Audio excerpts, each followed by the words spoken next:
Big Radio, le grand show de l'info, Martin Arnal.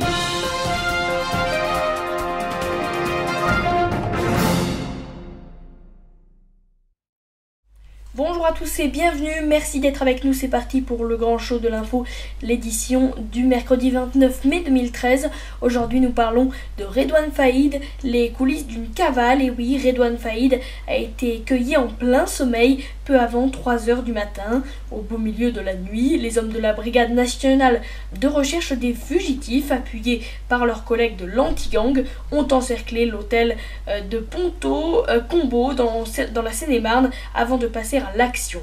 Planté aux abords de la Francilienne dans une zone industrielle, l'hôtel de celui qui a été présenté comme l'ennemi public numéro 1 se trouve à 15 km à peine de Villiers-sur-Marne, dans le Val-de-Marne, où il est soupçonné d'avoir participé à la fusillade qui a coûté la vie à Aurélie Fouché par des tirs de Kalachnikov en mai 2010 sur la 4. Pour brouiller les pistes, le fugitif s'était enfui de la maison d'arrêt de Séquedin dans le nord, notamment en faisant sauter une porte blindée à l'explosif, porter une perruque pour masquer sa calvitie, très reconnaissable, mais aussi des lunettes, et il s'était laissé pousser le début de la barbe.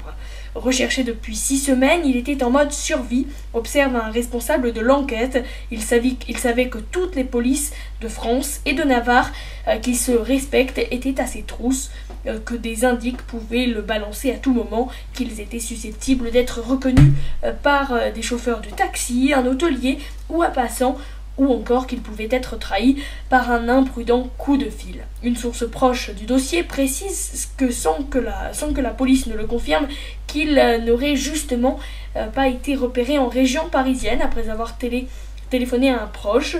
Depuis sa spectaculaire évasion, Redouane Faïd semble-t-il reste immobile.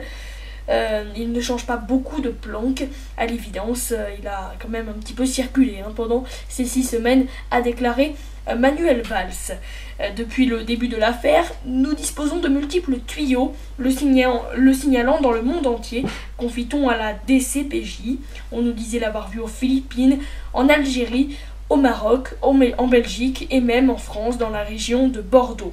Pendant la garde à vue, les policiers vont tenter de déterminer si le complice qui a accompagné Redouane Faïd dans sa cavale faisait aussi partie du mystérieux gang qui lui a permis de s'extraire de ses geôles à Séquedin. Au dernier stade des investigations, rien n'indiquait que l'évasion et la cavale aient bénéficié de la même logistique. Le bloc-notes à présent est le déficit, le coup de pression de Bruxelles à la France qui va devoir donc ramener son déficit public à 3,6% du PIB en 2014 et 2,8% en 2015 après 3,9% cette année pour sortir de la procédure de déficit excessif selon les recommandations de la Commission européenne publiées mercredi. Voilà, c'est tout pour le grand show de l'info. Merci à tous et toutes de l'avoir suivi et à demain pour de nouvelles actualités. Bonne soirée sur notre antenne.